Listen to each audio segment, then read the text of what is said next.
할렐루야, 잘들 지내시고 계시죠? 오늘 또 말씀을 나눌 때 우리 주님의 은총이 또 저와 우리 모든 동역자들이 함께 하기를 주의 이름으로 축원합니다. 오늘 우리는 그 북이스라엘의 왕들의 전반적인 이야기를 나누면서 말씀을 생각해 보고자 합니다. 이전 왕들에 대한 내용을 간략하게 좀 살펴보려고 합니다. 북이스라엘의 그 왕들의 특징을 보면 하나님 앞에서 온전하게 인정받은 왕이 한 사람도 없다는 데 있습니다.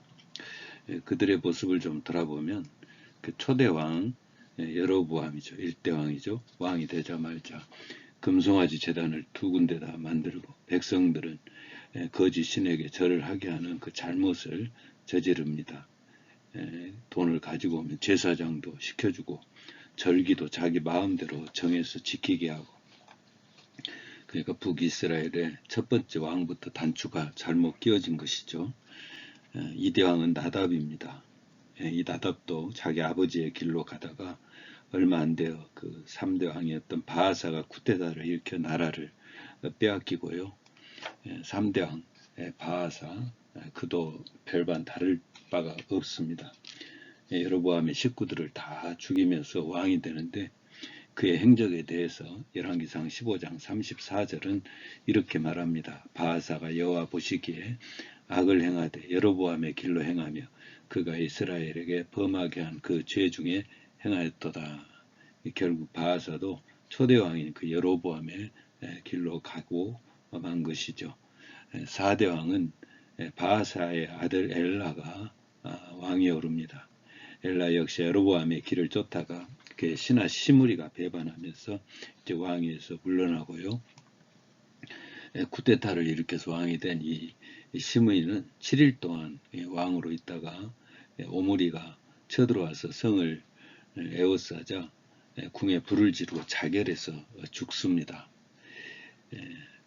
6대 왕 또 오므리, 시므리를 이제 죽이고 왕이 된 그 오므리는 그의 행적에 대해서 열왕기상 16장 24절 25절은 이렇게 말하고 있습니다. 그가 은 2달란트로 세멜에게서 사마리아 산을 사고 그 산 위에 성읍을 건축하고 그 건축한 성읍 이름을 그 산 주인이었던 세멜의 이름을 따라 사마리아라 일컬었더라. 오므리가 여호와 보시기에 악을 행하되 그 전에 모든 사람보다 더욱 악하게 행하여. 오므리는 그나마라도 왕들 중에 참 큰 일을 한 왕으로 이렇게 기록되어 있는데요. 그가 한 일을 보면 이전까지 그 이스라엘의 수도가 디르사였는데 그 이스라엘의 수도를 사마리아로 옮긴 것입니다. 그리고 강경 정책을 펴서 나라를 강하게 만들고 또 제도를 만들어서 나름대로 강력한 통치를 하면서 큰 나라를 이루게 되는데, 사실 이러한 큰 업적을 이루었으면 하나님 앞에 좀 더 바로 서려고 노력하는 그러한 모습이 필요한데, 이 오므리 역시 하나님을 떠난 자리에서 벗어나지를 못합니다. 아무리 강한 그런 나라를 만들었다고 해도 그렇게 강하면 무엇에 쓰겠습니까? 성경은 그의 행적에 대해서 이렇게 말합니다. 오므리가 여호와 보시기에 악을 행하되 그 전에 모든 사람보다 더욱 악하게 행하여. 참 안타깝습니다. 7대 왕 이제 아합입니다. 우리가 아합에 대해서는 오랜 동안 살펴보았죠. 아합은 이방신의 제사장의 딸 이세벨과 혼인을 하고 우상인 바알과 아세라를 국교로 선포하고 선지자들을 추방하고 하나님께서 강력한 선지자 엘리야를 보내서 기근을 선포하고 말을 듣지 않자 갈멜산에서 하늘에서 불이 내려오게 하시면서 하나님의 역사를 보여주셨고, 또 엘리야가 기도하면서 3년 6개월 동안 비 한 방울 오지 않던 그 땅에 비를 내리게 하시고, 얼마나 놀라운 기적입니까? 얼마나 귀한 은혜입니까? 하나님이 아합이 돌아서도록 강력한 역사를 보여주신 것이죠. 이것뿐만이 아닙니다. 아람이라는 나라가 침략해 올 때 1차, 2차 전쟁을 일으켜 쳐들어올 때도 하나님께서 선자를 보내셔서 말씀을 주셔 이기게 하십니다. 그런데도 불구하고 이 아합은 끝내 우상을 없애지 아니하고 거짓 선지자들의 말을 듣다가 결국 아람과 3차 전쟁에서 죽습니다. 3차 전쟁의 그 모습을 보면 정말 하나님의 역사가 오묘한 것을 깨닫는데요. 그 3차 전쟁 때 이 아합이 전쟁에서 불리함을 알고 어떻게든 살아보려고 별 수단과 방법을 다 이렇게 써봅니다. 함께 전쟁에 나간 남유다의 그 여호사밧 왕에게는 왕복을 입히고 자신은 평군사복으로 갈아입고 전쟁에 나가는, 그래서 적군이 자신을 왕으로 못 알아보게 하여서 불리할 때 도망가려는 그런 모습을 보이고 있는데, 이 아합이 적군이 쏜 화살이 갑옷을 뚫고 들어와서 죽게 됩니다. 그때 장면을 성경은 이렇게 말합니다. 열왕기상 22장 34절, 한 사람이 무심코 활을 당겨 이스라엘의 왕의 갑옷 솔기를 마친지라. 왕이 그 병거 모는 자에게 이르되 내가 부상하였으니 네 손을 돌려 내가 전쟁터에서 나가게 하라 하였으나. 아람 군사 중에서 화살을 든 자가 대충 쏜 화살이 그 아합 왕이 입은 갑옷 솔기를 뚫고, 그러니까 그 갑옷 중에서도 그 화살을 막을 수 없는 그 부분을 정확히 뚫고 들어와서 아합 왕을 죽인 것입니다. 그러니까 피한다고 피해지는 게 아니죠. 하나님의 손길을 피해서 어디로 가겠습니까? 8대 왕 아하시아는 다락 난간에 떨어져서 병으로 죽고요. 또 9대 왕 여호람은 엘리사가 여러 차례 기적과 권능을 보이면서 돌아오기를 바라지만은 끝내 돌아오지를 않습니다. 그리고 이 여호람은 하나님께 기름 부어 반역하게 하신 그 예후에 의해서 활에 맞아 죽게 됩니다. 심장을 화살을 맞아서 죽죠. 10대 왕 예후, 여호람을 죽이고 왕이 되어 그리고 하나님의 기름을 부어 왕이 된 그 예후 왕, 하나님이 기름 부어 세운 왕이 이게 좀 다를 줄 알았는데, 처음에는 그 하나님의 말씀대로 아합 왕의 일족을 다 처형하는가 싶더니 나중에 왕이 되어서는 그 왕의 권력에 취해서 하나님의 말씀을 또 떠납니다. 이런 예후의 행위에 대해서 열왕기하 10장 31절에서는 이렇게 말합니다. 그러나 예후가 전심으로 이스라엘 하나님 여호와의 율법을 지켜 행하지 아니하며 여로보암이 이스라엘에게 범하게 한 그 죄에서 떠나지 아니하였더라. 참 안타까워요. 그 후에 이제 그러고 나서 왕위에 오른 왕이 오늘 본문에서 보는 그 예후의 아들 11대 왕 여호아하스입니다. 여호아하스 이전 왕과 별반 다르지 않습니다. 열왕기하 13장 2절은 그가 왕위에 오르고 한 일에 대해서 이렇게 말합니다. 여호와 보시기에 악을 행하여 이스라엘에게 범죄하게 한 느밧의 아들 여로보암의 죄를 따라가고 거기서 떠나지 아니하였으므로. 그러니까 보통 잘못된 모습을 이야기할 때는 여로보암을 따라갔다 이렇게 나오는데, 역시 여호아하스 역시 여로보암의 죄를 떠나지 아니하고 따라가는 그런 모습으로 표현되고 있습니다. 왜 이들은 이렇게 불순종의 자리에서 못 떠나는 것일까요? 안 떠날까요? 선지자들이 그렇게 말하고 기적을 보여주었고, 당시 그 활동하던 엘리야 선지자, 엘리사 선지자들은 얼마나 강한 능력을 가진 자들이었습니까?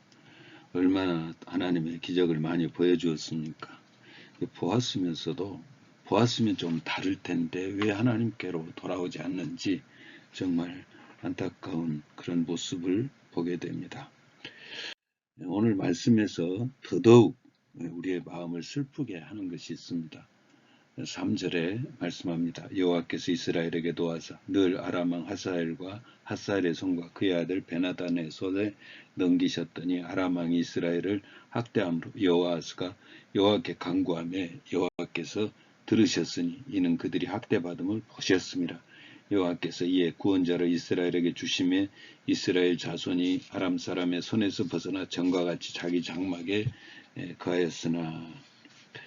이런 말씀은 그런 내용이죠. 여로보암의 길로 나아가는 그 여호아하스를 하나님이 징계하시고자 아람 왕 핫사엘의 손과 그의 아들 베나단의 손에 넘기셨는데, 그러자 여호아하스가 어찌된 일인지 하나님 앞에 돌아와서 하나님께 도움을 요청해요. 하나님, 우리가 어렵게 되었습니다. 우리를 도와주소서. 언제나 돌아와서 회개하고 기도하면 하나님께서 들어주셨죠. 그렇게 악했던 아합도 회개하고 들어주셨던 하나님 아니십니까? 이번에도 역시 여호아하스의 기도를 들어주십니다. 5절에 말씀합니다. 여호와께서 이에 구원자를 이스라엘에게 주심에 이스라엘 자손이 아람 사람의 손에서 벗어나 전과 같이 자기 장막에 거했으나. 하나님께 기도했더니 하나님께서 구원자를 보내주셔서 백성들을 구출하신 것입니다. 얼마나 기쁘고 감사한 일입니까? 그런데 어떻게 된 게, 은혜를 입은 하나님의 도움을 받아 아람을 물리친 그 여호아스가 얼마 안 되어서 또 하나님을 떠나는 일이 발생합니다. 6절에 그 말씀이 나옵니다. 그들이 이스라엘에게 범죄하게 한 여로보암의 집의 죄에서 떠나지 아니하고 또 사마리아의 아세라 목상은 그냥 두었더라. 죽을 수밖에 없는 상황에서 은혜를 받고 구원의 은총을 경험했으면 돌아서서 이제는 하나님 앞에 제단을 쌓고 우상 다 때려 부수고 하나님 섬겨야 되는데 얼마 안 있어 또 다시 옛날로 돌아가고 한 것입니다. 여러분이라면 이런 상황에서 여호아스를 어떻게 대하시겠습니까? 하나님이 내버려 두지 않으시죠. 7절에 말씀합니다. 아람 왕 여호아스의 백성을 멸절하여 다장마당에 티끌같이 되게 하고 마병 50명과 병거 10대와 보병 10,000명 외에는 여호아스에게 남겨두지 아니하였더라. 하나님께서 아람 왕으로 하여금 북이스라엘을 쳐들어가게 하시고 이 아람 왕은 북이스라엘 쳐들어와서 완전히 박살을 내죠. 한때 100만 군세를 자랑하던 이스라엘 군사였는데 마병 50명과 병거 10대, 보병 1만 명 외에는 남겨놓지를 않습니다. 겨우 이스라엘의 이름만 남겨주고 아람 군사가 떠납니다. 이런 것을 보면 상황이 좋다 해서 하나님을 떠나서는 안 되죠. 세상 사람들은 자의식대로 살아간다 할지라도 하나님을 아버지라고 부른 사람들, 예수님을 나의 구주라고 고백했던 사람들, 하나님의 백성된 자들은 하나님을 떠나서는 안 되지요. 예수님이 당신은 포도나무 우리는 가지라 그렇게 말씀하셨습니다. 포도나무 가지가 포도나무 떠나면 열매도 없을 뿐만 아니라 말라 비틀어져서 땔감으로 밖에 쓸 수가 없죠. 그러나 붙어 있으면 반드시 열매를 맺게 되어 있습니다. 잠깐이지만 여호아스를 용서하신 하나님을 보면 우리에게 주신 은혜가 커요. 하나님의 크신 사랑입니다. 어떻게든 하나님께로 돌아오려 한 자들에게 베푸시는 은혜에 대한 약속이죠. 우상을 섬기다가 아람의 침략을 받고 할 수 없어 하나님께 도움을 요청하는데 하나님께서 그 기도를 들어주셔요. 잘 섬기다가 드린 기도가 아닙니다. 하나님의 성소에서 제사를 드리다가 드린 기도가 아닙니다. 충성하다가 드린 기도도 아닙니다. 율법을 잘 알아서 드린 기도도 아닙니다. 하나님께서 그렇게 싫어하셨던 그 우상 섬기다가 애적이 침략해서 쳐들어오자 어쩔 수 없이 하나님 앞에 나아가서 기도한 것인데 그 기도를 하나님께서 들어주신 것입니다. 아합 왕 때에도 이와 같은 일이 있었죠. 아합이 자기 백성의 그 포도원을 욕심내서 나봇을 죽이고 포도원을 빼앗자 하나님께서 엘리야 선지자에게 말합니다. 너는 가서 아합에게 전해라. 하나님의 말씀을 들은 엘리야가 아합에 가서 이렇게 말합니다. 심판을 선언합니다. 열왕기하 21장 21절 여호와의 말씀이 내가 재앙을 네게 내려 너를 쓸어버리되 네게 속한 남자는 이스라엘 가운데 매인 자나 노은 자를 다 멸할 것이요 또 네 집이 느바세 아들 여로보암의 집처럼 되게 하고 아히야의 아들 바하사의 집처럼 되게 하리니 이는 네가 나를 노하게 하고 이스라엘이 범죄하게 한 까닭이니라 하셨고 이세벨에게 대하여도 여호와께서 말씀하여 이르시되 개들이 이스라엘 성읍 곁에서 이세벨을 먹을지라 아합에게 속한 자로서 성읍에게서 죽은 자는 개들이 먹고 들에서 죽은 자는 공중의 새가 먹으리라 하셨느니라. 정말 섬찟한 그런 심판의 메시지죠. 아합이 엘리야의 말을 듣고 회개합니다. 하나님께서 그 엘리야가 회개할 때 그 회개를 받으시면서 엘리야에게 이렇게 말합니다. 열왕기상 21장 28절 29절 여호와의 말씀이 디셉 사람 엘리야에게 말하시되 아합이 내 앞에서 겸비함을 네가 보느냐 그가 내 앞에서 겸비함으로 내가 재앙을 저의 시대에는 내리지 아니하고 그 아들의 시대에야 그의 집에 재앙을 내리리라 하셨더라. 하나님께서 아합이 회개하는 그 모습을 보고 감동하셔서 심판을 유보하고 계시는 말씀입니다. 물론 아합이 이렇게 해서 하나님 앞에 완전히 돌아서지는 않습니다. 결국 돌아서지 않고 그는 죽습니다. 그런데 이 일시적인 회개를 하나님께서 기뻐하시면서 받아주고 계세요.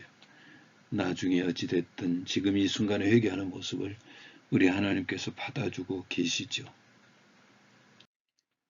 느헤미야 9장 28절 회개를 촉구하면서 이런 말씀을 하십니다.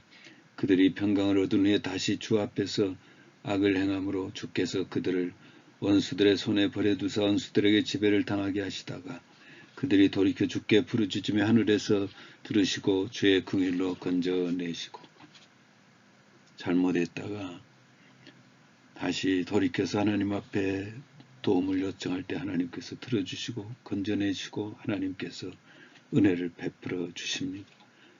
우리가 상상할 수 없는 하나님의 사랑이죠. 느헤미야 9장 31절에도 말씀합니다. 그의 크신 긍휼로 그들을 아주 멸하지 아니하시며 버리지도 아니하셨사오니 주는 은혜로우시고 불쌍히 여기시는 하나님이심이니이다. 이사야 48장 9절에도 말씀합니다. 내 이름을 위하여 내가 노하기를 더디할 것이며 내 영광을 위하여 내가 참고 너를 멸절하지 아니하리라. 얼마나 귀한 은혜입니까?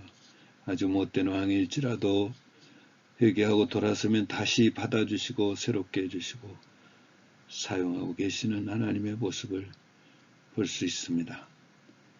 그러나 언제까지나 이렇게 은혜만은 베풀어 주시지 않으시죠. 여호사스가 다시 하나님을 떠나자 하나님께서 아람 군대를 하여금 쳐들어오게 하시어 북이스라엘은 다시 한번 극복할 수 없는 어려움에 빠지고 맙니다. 이러한 그 여호아스의 행적이 주는 두 가지의 은혜가 있습니다. 하나는 회개해야 될 일은 빨리 하나님 앞에 회개하고 돌아서야 된다는 사실입니다. 돌아설 때 하나님은 받아주셨습니다. 돌아설 때 하나님은 새 은혜를 베풀어 주셨습니다. 또 하나 간과해서는 안 되는 사실이 있습니다. 회개했으면 다시 예전의 삶으로 돌아가지 말아야 됨을 보여주고 있습니다. 다시 돌아가면 또다시 하나님은 아람으로 하여금 징계의 손을 거두지 않으셨습니다. 잘못을 깨닫고 회개했으면 다시 돌아가지 말아야 되겠죠. 이 은혜가 우리에게 있기를 주의 이름으로 축원합니다. 할렐루야.